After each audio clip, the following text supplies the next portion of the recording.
সামাজিক মাধ্যমে একটি ভিডিও ঘুরছে যেখানে দেখা যাচ্ছে এক নারী ক্ষোভে ফেটে পড়ে এক ব্যক্তিকে রীতিমতো যুদ্ধ করছেন, আর যিনি সবার সামনে উত্তম মধ্যম খাচ্ছেন তিনি একটি রাজনৈতিক দলের নেতা। কিন্তু কি এমন ঘটেছিল যে একজন নারীকে বাধ্য হয়ে নিজের পায়ের জুতো খুলে একজন নেতার গায়ে হাত তুলতে হলো? নারীরা ঘর থেকে বের হন আত্মনির্ভরশীল হওয়ার স্বপ্ন নিয়ে, কিন্তু সেই স্বপ্ন পূরণের পথে যদি পদে পদে লালসার শিকার হতে হয় তবে ক্ষোভের আগুন জ্বলে ওঠাই স্বাভাবিক। বগুড়া কারিগরি প্রশিক্ষণ কেন্দ্রে ঠিক এমনটি ঘটেছে।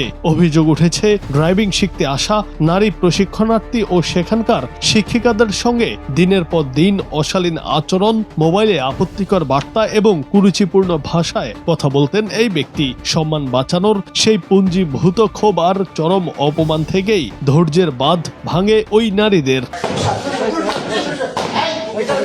ঘটনাটি ঘটে ২৪ মে দুপুরে। দিনের পর দিন হয়রানির শিকার হওয়ার পর নারী প্রশিক্ষণার্থীরা একজোট হয়ে অভিযুক্ত ওই ব্যক্তিকে টিসিসির একটি কক্ষে আটকে রাখেন। সেখানেই তাকে উত্তম মধ্যম দেয়া হয়। লজ্জাজনক এই পরিস্থিতিতে ওই ব্যক্তি নিজের দোষ স্বীকার করে সবার সামনে ক্ষমা চাইতে বাধ্য হন, কিন্তু ততক্ষণে তার এই কুকীর্তির ভিডিও ছড়িয়ে পড়ে নেট দুনিয়ায়। রাজনৈতিক পরিচয়ের আড়ালে লুকিয়ে থাকা এক বিকৃত মানসিকতার রূপ এভাবেই সবার সামনে উন্মোচিত হয়ে যায়। আমি আমার পূর্বের সকল কৃতকার্যের জন্য আপনাদের সকলের কাছে ক্ষমা প্রার্থী।